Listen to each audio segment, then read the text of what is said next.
Vamos começar abrindo a Bíblia, né? Porque é para isso que estamos aqui.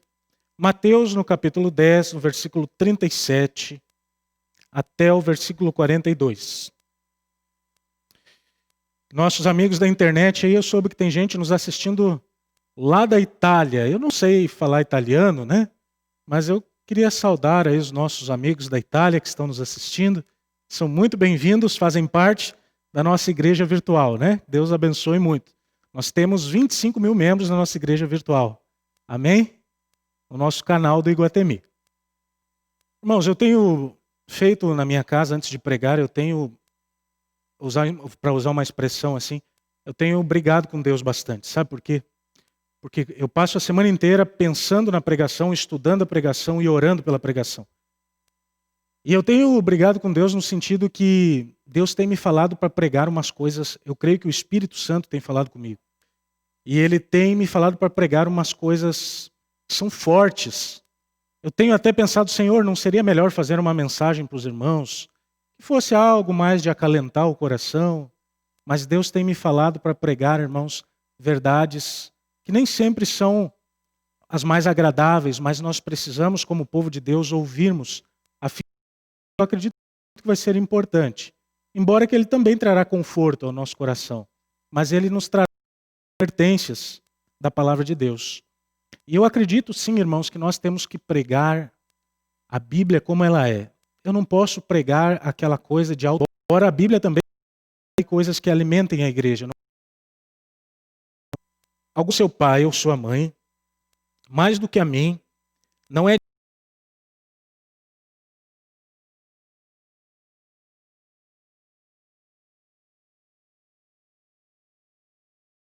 digno de mim. Quem ama seu filho ou sua filha mais do que a mim, não é digno de mim. E quem não toma a sua cruz e vem após mim, não é digno de mim. Quem perder a sua vida, quem acha a sua vida, perdê-la-á. Quem, todavia, perde a sua vida por minha causa, achá-la-á. Quem vos recebe, a mim me recebe. E a quem me recebe, recebe aquele que me enviou. Quem recebe um profeta, no caráter de profeta, receberá o galardão do profeta. Quem recebe um justo, no caráter de justo, receberá o galardão do justo. E quem der de beber, ainda que seja um copo de água fria, um desses meus pequeninos, por ser este meu discípulo, em verdade vos digo que de modo algum perderá o seu galardão. Os queridos irmãos perceberam aqui quantos quens, né? A palavra quem nós temos? Vocês já leram aí? Vamos contar quantos quens nós temos aí nesse texto da Bíblia? Começa lá no versículo 37. Quem ama seu pai e sua mãe? Depois no versículo 38. Quem não toma sua cruz? Depois no versículo 39. Quem acha sua vida, perdê-la-á. Quem toda a vida perde a vida, por minha causa, achá-la-á. Depois no versículo 40. Depois no versículo 41. Resumindo a vocês, nós temos 7 vezes a palavra quem. E todas elas, queridos, são advertências para a nossa vida cristã. E aqui, no versículo 39, é o texto que eu quero chamar a maior atenção para nós nessa manhã, que diz assim: quem achar a sua vida, perdê-la-á. Quem, todavia, perde a vida por minha causa, acha-la. Veja, queridos, vejam que Jesus disse essa frase quando ele estava ali no seu ministério, no início do seu ministério, nos primeiros anos do seu ministério. Nestes primeiros anos, a situação mundial era de estabilidade. Você tinha o governo romano, que garantia a segurança dos povos que se submetessem a ele. E você tinha uma certa estabilidade mundial. Então Jesus diz, dentro desse contexto, as seguintes palavras: quem acha a sua vida, perdê-la-á. Quem, todavia, perde a vida por minha causa, achá-la-á. Num primeiro momento não fez muito sentido, né? Porque as pessoas viviam em estabilidade. Então elas viviam de uma maneira tranquila. Jesus falou essas palavras, não deu muito efeito. Mas entre Jesus falar essas palavras e Mateus escrever o seu livro, se passaram muitos anos. Há indícios de que Mateus tenha escrevido o seu livro aos judeus por volta do ano 70. Alguns comentaristas falam no ano 90, mas eu creio que foi um pouco mais cedo. Por volta do ano 70 depois de Cristo. Aqueles que conhecem de história, o que aconteceu no ano 70? A invasão de Jerusalém. Isso quer dizer que quando Mateus rememorou as palavras de Cristo àqueles homens, Mateus estava pregando para um povo que vivia intensa perseguição. O cenário mundial ele havia mudado. Não havia mais a estabilidade que todos gostavam. E agora Mateus relembra as palavras de Cristo e Mateus diz assim: lembrem do que Jesus falou. Jesus disse para vocês: quem acha a sua vida, perdê-la-á. Quem todavia perde a vida por minha causa, acha-la-á. Essas palavras de Jesus Cristo no momento de perseguição fizeram muito sentido para o povo de Deus. Porque agora Mateus estava dizendo para o povo de Deus assim: povo do Senhor, vocês estão sendo perseguidos. Vocês estão sendo presos. Muitos de vocês estão inclusive sendo jogados nos calabouços, ou nas fornalhas, ou na cova dos leões, lá no Coliseu. Muitos de vocês estão sofrendo martírio. Mas lembrem das palavras de Jesus que disse que as pessoas que estão hoje perdendo a sua vida irão encontrar a vida. Mas aquelas que estão cuidando da própria vida perderão a sua vida. Sabe por que Mateus falou isso, irmãos? Mateus falou isso porque, devido à perseguição, havia muitos cristãos que estavam deixando o caminho de Deus. Haviam muitas pessoas que, com medo da morte, com medo da prisão, estavam abandonando o nome de Jesus. A história registra algumas coisas muito interessantes. Existe uma carta, um objeto histórico, lá do tempo de Roma, do ano 112, eu queria pedir para o Thales me ajudar colocando na tela. Essa carta, queridos, é a carta de Plínio. Não sei quantos aqui já ouviram falar. Eu até já preguei sobre isso a vocês. Mas Plínio, ele era um governador romano. E Plínio, ele era um homem que escrevia muito bem. Então, a carta de Plínio ela foi preservada ao longo dos séculos por conter palavras e frases muito bem elaboradas, muito bem escritas. E Plínio ele era o governador da Bitínia e ele trocou cartas com Trajano, que era o imperador romano. E se vocês olharem algumas declarações de Plínio, estão aí. A primeira declaração, Plínio está conversando com o imperador sobre como ele devia fazer o julgamento dos romanos, dos cristãos, melhor dizendo. Então, se você ler aí, diz assim: eis o procedimento que adotei nos casos que me foram submetidos sob a acusação do cristianismo. Aos incriminados pergunto se são cristãos. Então ele perguntava se a pessoa era cristã num contexto de perseguição e julgamento. Na afirmativa, repito a pergunta pela segunda e pela terceira vez, ameaçando-os condená-los à pena capital. Se persistem, ou se persistirem, condeno-os à morte. Não duvido que seja qual for o crime que confessem, e aí continua a carta. Então, nessa época, irmãos, mais ou menos no ano 112 depois de Cristo, um cristão ele era colocado diante de um juiz, ou diante de um governador, e o governador perguntava assim: você é cristão? Se ele respondesse que sim, ele poderia, a segunda e a terceira vez, ele poderia ser condenado à morte. Agora olha o que diz o texto abaixo. Diz assim: os que negaram ser cristãos, considerei-os merecedores de absolvição. De fato, sob a minha pressão, devotaram-se aos deuses e reverenciaram com incenso as libações da vossa imagem colocada, para este propósito, ao lado das duas estátuas dos deuses, e por menor particular amaldiçoaram a Cristo, coisa que um genuíno cristão jamais aceitaria fazer. Sabe o que Plínio está dizendo aqui? Que um cristão era colocado diante de um governador, e o governador perguntava: você é cristão? Se ele negasse 3 vezes, então ele era colocado diante da estátua do governador, e ele tinha que oferecer incenso, ofertas a essa estátua, e se ele oferecesse, ele então era absolvido. Porém, se ele se negasse, ele era condenado à morte. Porém, Plínio diz o seguinte, que um cristão genuíno jamais aceitaria adorar um Deus falso ou adoração a um imperador. Vocês percebem por que Mateus escreveu aos cristãos essas palavras? Mateus escreveu assim: quem quiser cuidar da sua vida, estou parafraseando, quem se importar demasiadamente com a sua vida, Mateus diz assim: quem buscar salvar a sua vida, vai perder a sua vida. Quem, todavia, por minha causa perder, achá-la-á. Mateus disse que eles podiam negar a fé para ganhar a vida, mais 30, 40, 50 anos. Mas perderiam a vida eterna. Naquele contexto, negar a Cristo era o mesmo que perder a vida eterna. Sabe, irmãos, nós não estamos em perseguição. Não estamos. Creio eu que não.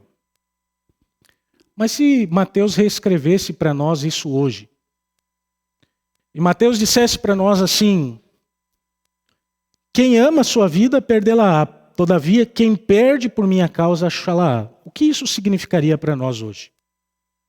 E em que contexto essas palavras podem ser aplicadas hoje? Para tentar ilustrar para vocês, eu vou contar uma história. Eu vou chamar essa pessoa de Peter, tá? Eu não posso dar o nome dela, porque a história foi real, foi vivida, e eu não posso aqui quebrar a ética pastoral, né? Mas uma vez eu tive que aconselhar um casal, era um casal jovem. E esse casal estava enfrentando problemas no casamento. Por que eram os problemas? É porque eles se casaram e o marido, o rapaz, ele passava as noites inteiras jogando videogame. Bom, até aí tudo bem. O problema é que no outro dia ele não ia trabalhar, faltava o serviço porque passava a noite inteira jogando videogame. E isso começou a trazer problemas financeiros ao casal. Além disso, o rapaz chegava no final de semana, ele saía no sábado à noite e às vezes voltava só no domingo, porque ficava a noite toda com os seus amigos fazendo adivinha o quê? Jogando videogame. Além disso, ele também gostava de um futebolzinho. Então, às vezes, ele chegava 4, 5 da manhã em casa, a esposa sozinha, sábado à noite. E no domingo, ele saía para fazer, adivinha o quê? Jogar um futebolzinho. E então a irmã me procurou, a jovem me procurou. Disse: pastor, eu preciso falar contigo, eu vou largar meu marido. Eu disse: calma lá, o que aconteceu? Vamos entender essa história. E minha esposa e eu ouvimos o que ela tinha a dizer. E eu, naquele momento, eu pensei alguma coisa nesse sentido. Sabe o que aconteceu? Esse jovem não abandonou ainda a vida que ele tinha antes para assumir a vida de casado. E eu o chamei. E eu o aconselhei. Pela graça de Deus, a coisa se resolveu. Ele entendeu algumas coisas. Eu tive que falar para ele umas verdades, né? É bem verdade isso. Eu digo: cara, larga esse negócio de videogame. Isso está sendo a pior coisa para tua família. Larga esse negócio de sair com os teus amigos. Agora, meu amigo, a Bíblia diz que a vontade de Eva era para Adão, mas a de Adão também é para Eva. Então, você tem que ficar com a sua esposa sábado à noite ou sair em casais. Isso não quer dizer que você não pode ter seus amigos. Pode e deve. Às vezes nós temos que desopilar um pouquinho. Mas a sua prioridade tem que ser a sua esposa. A sua vida de solteiro não combina mais com a vida de casado. E eu tive que dar esse tipo de conselho para ele. Quem acha a sua vida ou quem ama a sua vida, perdê-la-á. Quem todavia perde a sua vida por minha causa, acha-la-á. Sabe o que Cristo está falando para nós aqui, irmãos, hoje? Cristo está falando sobre convicções. É isso que esse texto significa. Cristo não está falando que nós temos que viver uma vida chata ou não gostar da nossa própria vida. E isso estaria contrariando outros textos da palavra. O que Cristo está dizendo para nós hoje é o seguinte: vocês têm que ter convicções a respeito de mim, Jesus Cristo. E as suas convicções, elas devem estar além das coisas da sua própria vida, assim como num casamento. Porque quando você entrega a vida a Jesus, você precisa ter convicção de que a sua vida precisa estar 100% nas mãos dele. Caso contrário, nós teremos um cristianismo oco, uma vida oca, porque não entregamos a nossa vida 100% nas mãos de Jesus. Então as palavras de Cristo são fortes, porque ele está falando de um compromisso que é extremamente alto, a corda é alta. Se você ama a sua vida mais do que a mim, você vai perder a sua vida. Se você parar para ler outros quens desse texto aqui, Jesus diz assim: quem ama seu pai ou sua mãe mais do que a mim, não é digno de mim. Uma vez um pregador no púlpito fez uma pergunta. A pergunta desse pregador era a seguinte: irmãos, eu poderia orar por vocês para que Deus tirasse da vida de vocês aquilo que impede vocês de um relacionamento mais profundo com Cristo? Toda a igreja ergueu a mão. Aí esse pregador corajosamente falou o seguinte: e se o que está impedindo vocês de terem uma vida mais próxima de Cristo for, por exemplo, alguém da sua família, ou até mesmo filhos, ou quem sabe seu esposo ou sua esposa, ou quem sabe o dinheiro que você tem, o carro que você tem, o emprego que você tem, a faculdade que você estuda. Houve um silêncio na igreja. Sabe por quê, queridos? Porque é muito difícil nos desvencilharmos de coisas que gostamos. Mas sabe o que Cristo está dizendo aqui? Que a nossa vida com Ele tem que estar acima de tudo. O que o Senhor Jesus está falando aqui são de convicções. E o livro de Hebreus, no capítulo 13, diz que a fé é a certeza de coisas que se esperam e a convicção de fatos que não se veem. E eu fico me perguntando se eu sou um cristão convicto ao ponto de dar a minha própria vida, irmãos, pela causa do Evangelho, pela pregação do Evangelho. Eu fico pensando, irmãos, se eu sou um cristão tão convicto que eu poderia ser conduzido a um julgamento onde eu teria um risco de morte e eu ainda assim ficaria firme nos caminhos de Jesus. O que Jesus está dizendo aqui é que quem ama a sua própria vida além dele vai perder a vida. Mas quem perde a vida por causa dele achará a vida eterna. O que Cristo está dizendo aqui, queridos, é que quem toma a sua cruz e vai após ele é digno dele. E a palavra tomar a cruz aqui significa levantar a cruz como um estandarte.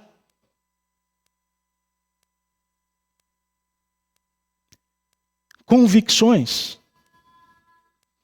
Eu quero pôr aqui mais uns textos, por favor, por gentileza. Olha que interessante algumas definições de convicção. Aquilo que você tem dentro de você como verdadeiro, isso é convicção. Você é convicto de que é um discípulo, uma discípula, um seguidor de Jesus Cristo? Outra definição de convicção, agora por aquele camarada lá, quem é ele? Winston. Ele diz o seguinte: um homem convicto pode superar 100 homens apenas com opiniões. Será que nós temos só opiniões, irmãos, sobre o cristianismo? Ou nós somos convictos de que isso é a nossa vida e acabou o resto? Cristianismo, irmãos, precisa convicção. Cristianismo, irmãos, precisa ser praticado por pessoas que não amem a sua própria vida e as coisas da sua vida acima de Jesus Cristo, mas que coloquem Jesus Cristo como o primeiro, o único, o soberano sobre todas as coisas. E Jesus Cristo é um mestre exigente. Ele não chama discípulos pela metade, ele chama pessoas para segui-lo com convicção. E quando eu prego isso aqui, eu fico perguntando se eu tenho convicção. Porque primeiro eu tenho que pregar para mim mesmo, né? Será que eu tenho convicção? Fico às vezes angustiado com isso. Algumas convicções que nós precisamos ter, irmãos, no tempo do fim. A primeira é que somos cristãos. Essa convicção tem que estar acima das outras. Mas nós precisamos também reforçar algumas convicções importantes para o tempo do fim. E eu gostaria de mencionar algumas. A primeira está lá em Salmos 119, versículo 105. Eu não vou nem abrir minha Bíblia porque eu conheço esse texto. Ele diz assim: lâmpada para os meus pés é a tua e luz para o meu caminho. No tempo do fim, irmãos, onde muitas vozes lutam pela nossa atenção, a primeira convicção que nós temos que ter é nesse livro aqui, ó. A primeira convicção que nós temos que ter é que a Bíblia e aquilo que ela ensina está acima de todas as coisas. Porque nós cremos que a Bíblia, ela é a revelação da palavra de Deus. E eu quero dizer a vocês, irmãos, que isso aqui parece básico, mas está cada vez mais difícil que as pessoas creiam na Bíblia, porque existem vozes que o diabo tem colocado para competir com a Bíblia. Então a primeira convicção que nós precisamos ter nos tempos em que vivemos é que a Bíblia, a palavra de Deus, ela é normativa e ela finaliza o assunto quando nós estamos falando de salvação, de ética, de comportamento. A palavra de Deus, a primeira convicção. A segunda convicção que nós, no tempo do fim, precisamos ter muito clara para nós, para a nossa vida, é a respeito da volta de Jesus. Aí um dia desses estava eu conversando com alguém. E a pessoa me disse assim: pastor, olha, eu não sei se não está aqui a pessoa hoje, mas não é nada, é coisas que eu posso falar e eu combino com as pessoas, tá? Mas a pessoa me disse assim: pastor, olha, eu fui falar da volta de Jesus para os meus parentes, e eles falaram assim: se alguém puder me conseguir um copinho de água, irmãos, por favor, não gosto de pedir isso, mas está tão seco aqui que está difícil, tá? Mas, voltando ali, a pessoa me disse assim: eu falei e eles me disseram assim: olha, vai nascer seus netos, vai morrer seus netos, vão nascer seus bisnetos, vão morrer seus bisnetos, e Jesus não vai ter voltado ainda. Sabe por quê? Porque Jesus nunca vai voltar. Essa pessoa disse isso. Ela não crê. Muito obrigado, Abraão. Essa pessoa, ela não crê mais na volta de Jesus. Mas quando isso acontece, irmãos, nós temos que olhar para a palavra de Deus. Porque a palavra de Deus, ela diz que quando as virgens, Mateus 25, quando as virgens estiverem pegado no sono, eis que vem o noivo. Quando a igreja estiver dormindo, achando que o noivo não vem mais, ele vem como um ladrão. Então, queridos, nós, no tempo em que vivemos, precisamos ter, primeiro, convicção na palavra de Deus. Segundo, convicção, certeza que aconteça o que acontecer na nossa vida, nesse mundo, Jesus vai voltar. Isso vai acontecer, irmãos. E nós não podemos cochilar no nosso preparo da vida espiritual. Uma terceira convicção. A terceira convicção é a respeito do movimento que você faz parte. Você tem convicção da igreja que você faz parte? Você tem convicção do movimento remanescente? O que é remanescente, né? Remanescente significa um restante que sobrou, né? Um pouco redundante para você entender, se alguém não entende. Mas um remanescente significa aquele grupo que restou de um todo maior que não existe mais. Ou seja, o remanescente é a última igreja e nós fazemos parte dela. E eu pergunto se você é convicto a respeito da igreja que você faz parte. Primeiro da comunidade, nós temos que ser convictos da nossa comunidade, irmãos. Ficar atirando para todo canto, não é isso que Deus quer de nós, não. Nós temos que estar convictos da nossa comunidade, mas também temos que estar convictos do movimento que nós fazemos parte, que é um movimento de pregação da palavra de Deus, e é a última igreja que vai dar o recado a esse mundo. Sabe por que eu estou falando que nós temos que ter convicção? Deixa eu mostrar aqui para vocês. Um próximo texto aqui. Olha só. Essas fotos aí. Interessante, né? Sabe essa primeira aqui? Viram essa foto aqui já ou não? Essa primeira foto ali da praia foi semana passada, em plena pandemia. Olha lá a praia. Você consegue identificar alguém lá sem máscara? E sobre isso ninguém fala nada. Experimentem aglomerar assim aqui na igreja. Bota lá, deixa lá a imagem. Sabe o que aconteceu, irmãos? Em plena pandemia, todas aquelas pessoas ali foram para a praia. E sabe por que elas foram para a praia? Porque aquelas pessoas ali são convictas de que o lazer que elas têm na praia está acima da segurança da sua própria vida. Elas são convictas disso. E elas foram. Está vendo essa outra foto aqui? Sabe por que está torta assim? Porque eu que tirei. Não foi o Ronê. É, Ronê. Eu que tirei. Sabe por que eu tirei, irmãos? Eu estava no mercado nesse dia aí. E o mercado estava assim, ó. Ao Deus mercado. Ao Deus consumo. Ao Deus arroz e feijão. Convicção. As pessoas não vêm na igreja, mas vão no mercado. Estão mais convictas daquilo do que da igreja. Mas tudo bem. Nós aqui estamos tratando esse assunto da seguinte maneira, deixando os irmãos livres pela sua consciência, até porque não tem como obrigar mesmo. Senão obrigava.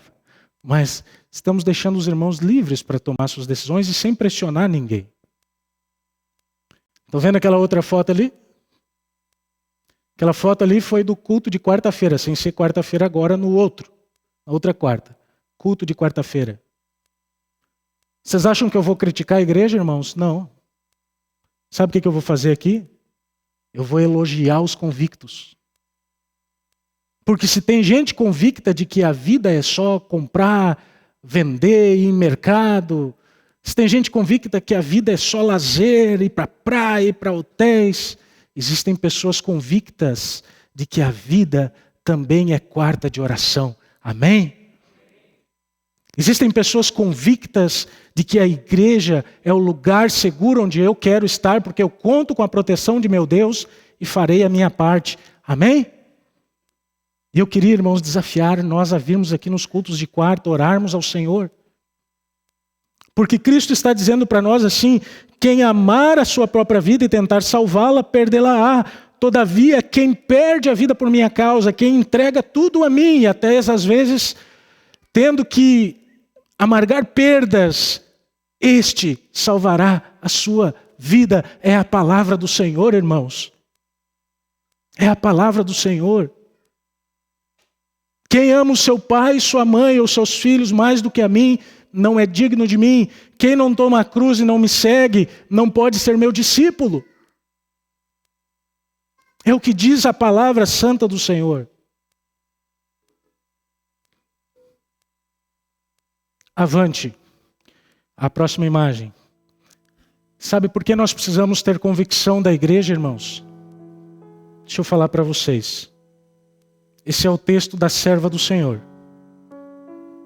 Mulher iluminada que recebeu de Deus a iluminação e a inspiração para o tempo de hoje. A última das profetisas. O último profeta. Essa mulher, ela escreveu o seguinte.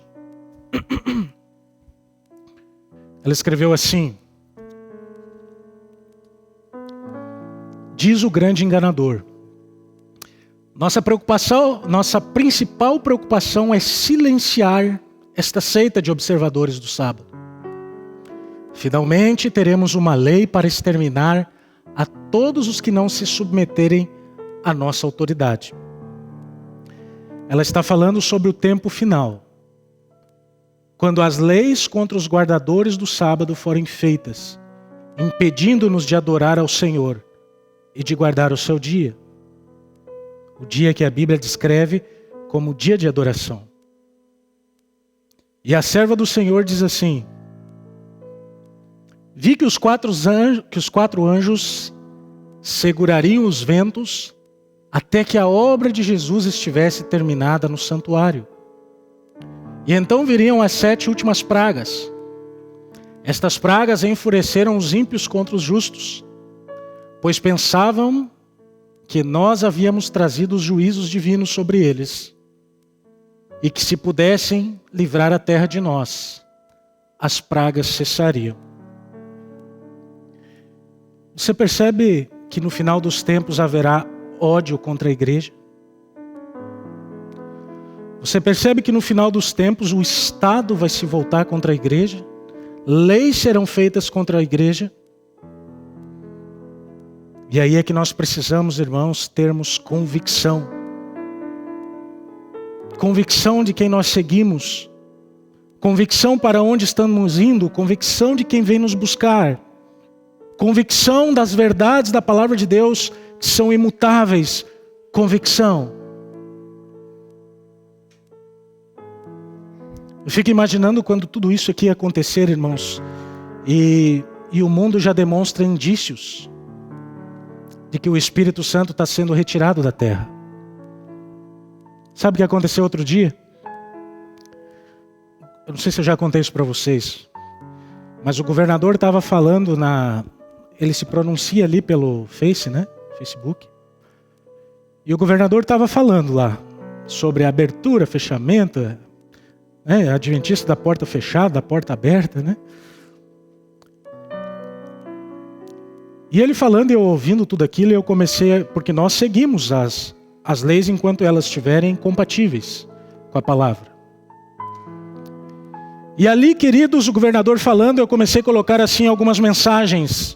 E eu comecei a dizer assim: por favor, abram as igrejas, porque a nossa igreja adventista é um ambiente controlado, a gente não tem entra e sai de pessoas, é uma coisa calma, tranquila, de máscara. Eu comecei a argumentar ali, vocês não têm ideia quantos haters me atacavam. Sabe, entende hater, né? Pessoas que fazem comentário de ódio. Ódio contra a igreja. Pessoas que nos atacam. Parece que querem prejudicar a igreja, porque parece que o Espírito Santo está se retirando da terra, irmãos. E cada vez mais o ódio contra os cristãos está aumentando. E todo tipo de ódio não é bíblico. Não é bíblico ódio contra negro, ódio contra homossexual não é bíblico, ódio contra nenhum tipo de pessoa Jesus Cristo pregou. Mas parece que o ódio contra a igreja está aumentando. É por isso que nós vamos precisar, irmãos, daqui para frente, termos muita convicção de quem nós somos como povo remanescente. De quem nós somos como povo de Deus. De qual é o nosso papel na igreja do Senhor. Nós e nossas famílias precisaremos de convicção para chegarmos a Canaã celestial e para alcançarmos a salvação que vem do Senhor Jesus Cristo.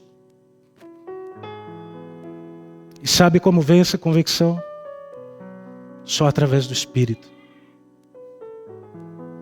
Só através do Espírito. Se não for o Espírito, nós sairemos da igreja para compor as fileiras de Satanás.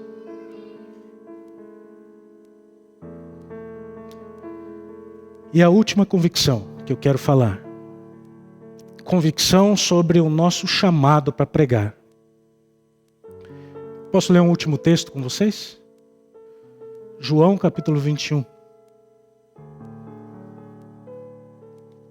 Que hoje não sabemos se teremos culto sábado que vem. Tenho que aproveitar vocês aqui, né? Tem sido difícil, irmãos, ser pastor por esses dias. Orem por mim, orem pelo pastor Henrique. Os jovens estão aqui na sala dos jovens, alguns nos assistindo dali. Via cabo, né?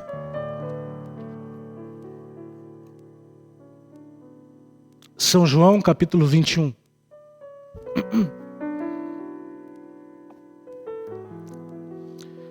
João 21, queridos.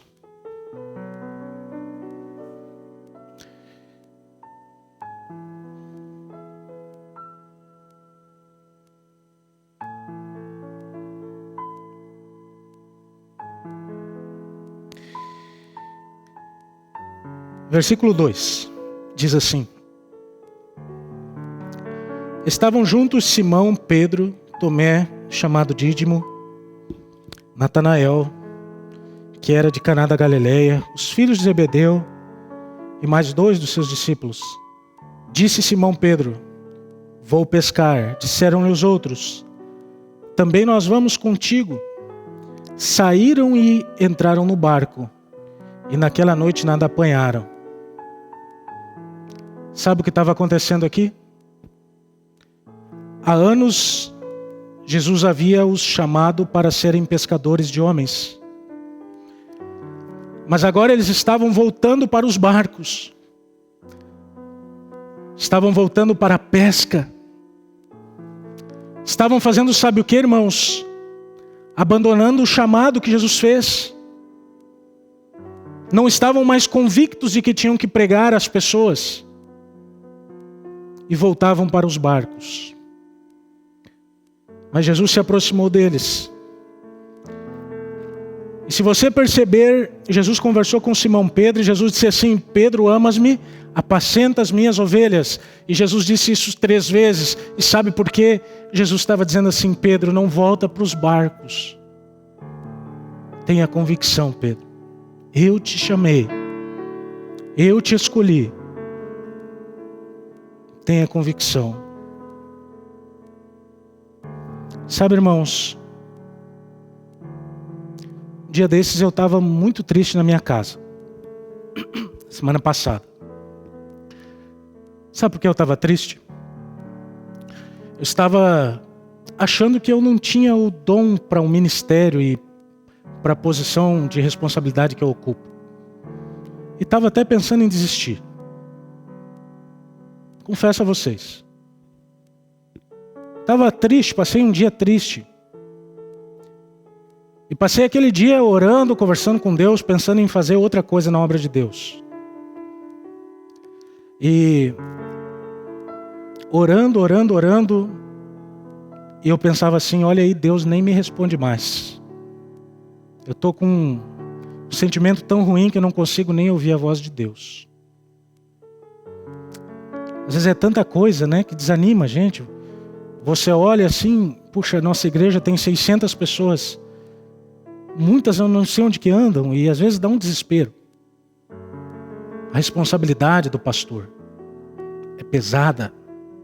Vocês me veem aqui, irmãos, mas isso aqui é a ponta do iceberg, né? Não tem glamour. Não tem conforto.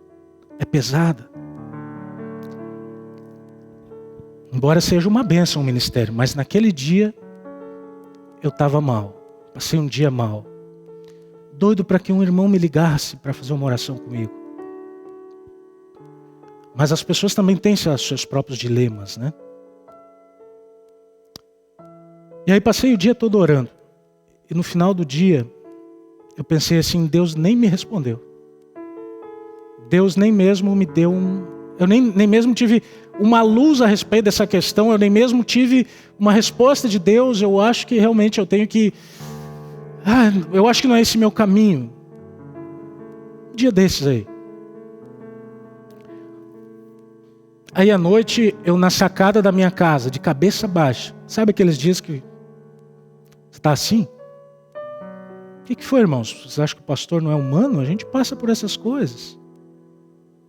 Eu estava de cabeça baixa na minha sacada. Sacada do apartamento que eu moro. E então no meu telefone aparece assim, identificação, aquela, como é que chama quando não aparece o identificador? não aparecia um número que me ligava, uma ligação. Eu olhei assim, eu digo só o problema, né? Quando a gente toca o telefone, problema. E atendi. E a pessoa do outro lado, com uma voz simples, ela me dizia assim, boa noite. Eu disse, boa noite. E ela perguntou assim, com quem eu estou falando? Quando me pergunta assim, eu não gosto, porque se a pessoa me ligou, ela tem que saber para quem ela está ligando. Então, geralmente, eu devolvo a pergunta. Eu disse, gostaria de falar com quem? Eu já não estava num bom dia mesmo? E a pessoa disse assim, não, eu estou ligando porque eu queria saber se eu posso ler a Bíblia com você. Espera aí um pouquinho. Você quer ler a Bíblia comigo? Sim. Eu disse, tá bom. Assim, você tem uma Bíblia perto de você aí? Senão você pode ver na internet. Eu disse, não, tem uma Bíblia. Ela disse, então vai lá para a Bíblia. E aí, eu disse assim, você sabe achar os livros da Bíblia? Você acha que sei? Ela disse, então acha aí Jeremias 23, verso 11. Vamos ler? Eu disse que era o último texto antes, né? Desculpa a pegadinha. Eu não lembrei desse. Jeremias 23, 11.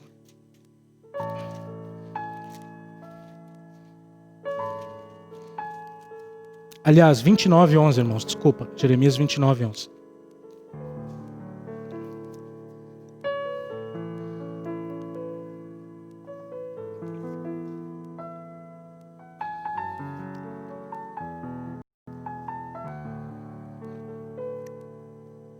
Jeremias 29, 11 diz assim.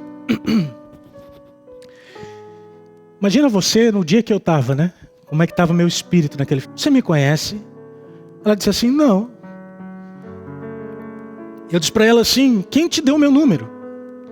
Ela disse, não, é porque eu sou de uma religião aí que bate na porta das pessoas, né? Não sabemos qual é, né? Nos domingos de manhã. E nós estamos ligando para um número qualquer.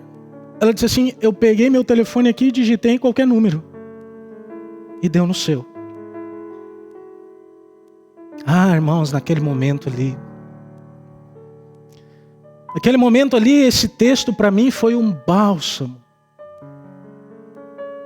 Imagina quantas, deixa eu perguntar a vocês são bons aí de cálculo, probabilidades.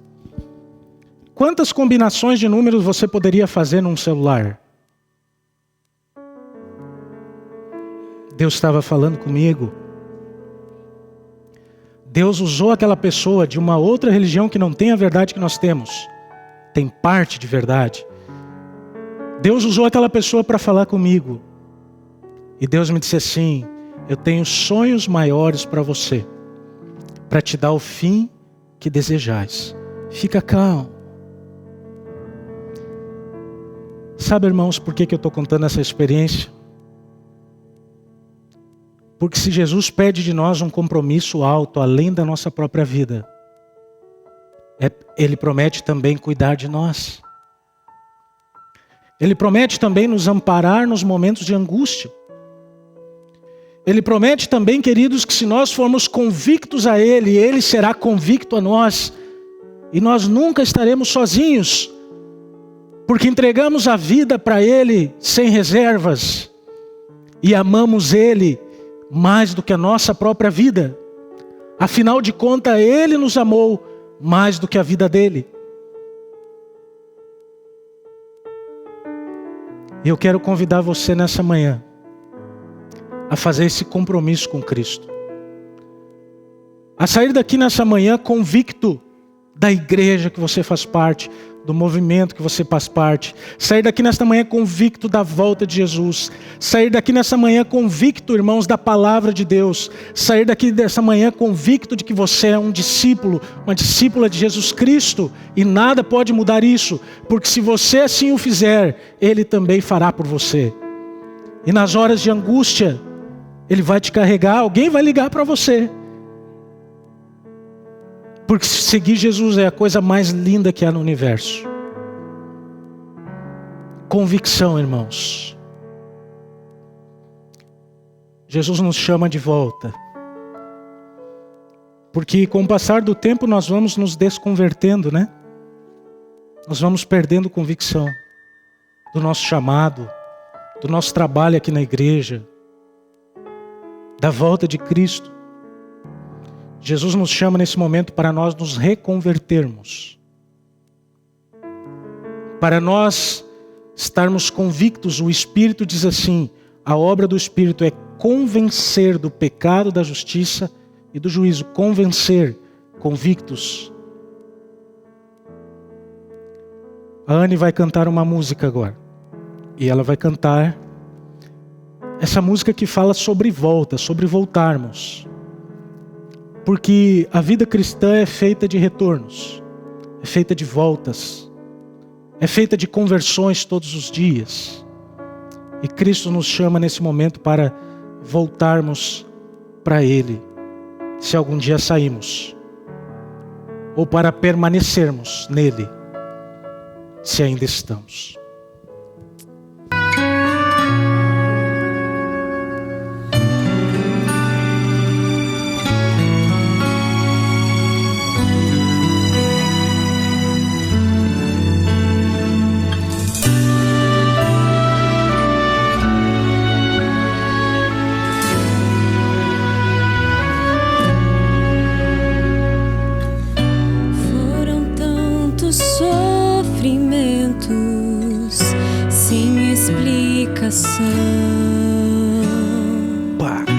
Nos detalhes do seu rosto eu vejo a solidão, lágrimas a rolar, não há como evitar. Será que alguém feriu com palavras teu coração?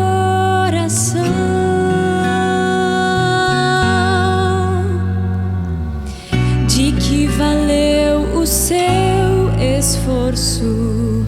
Tudo se foi em vão.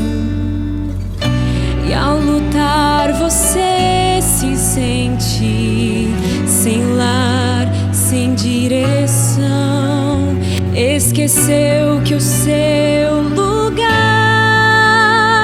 era ao lado de Jesus. Tentou se afastar, mas Ele soube te encontrar. E quantas vezes Ele falou, mas você não escutou. E quantas vezes o livrou, mas você não o buscou.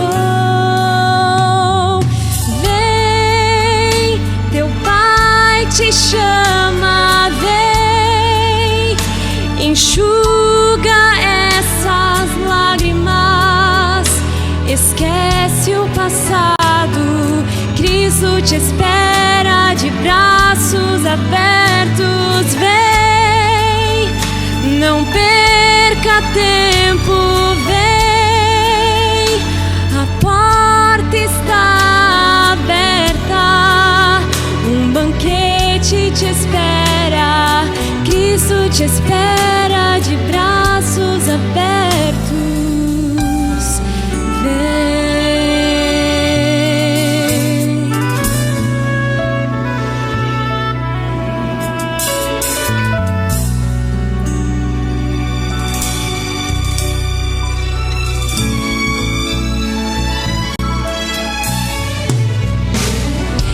Quando a dor invade a alma, não dá pra suportar. Quando a culpa te consome, isso te faz chorar. Clame ao teu Senhor dizendo: te peço perdão, Pai, eu sei que errei, também feri teu coração. E quando longe Ele te avistar, Ele correndo vai te abraçar. Volta pra casa, volta depressa, pois aqui é teu lugar. Vem, teu Pai te chama, vem, enxuga essas lágrimas, esquece o passado, Cristo te espera de braços abertos, vem, não perca tempo, vem, a porta está aberta, um banquete te espera, volta pra casa, pois Ele te ama. Vem, volta pra casa, pois Ele te ama. Vem.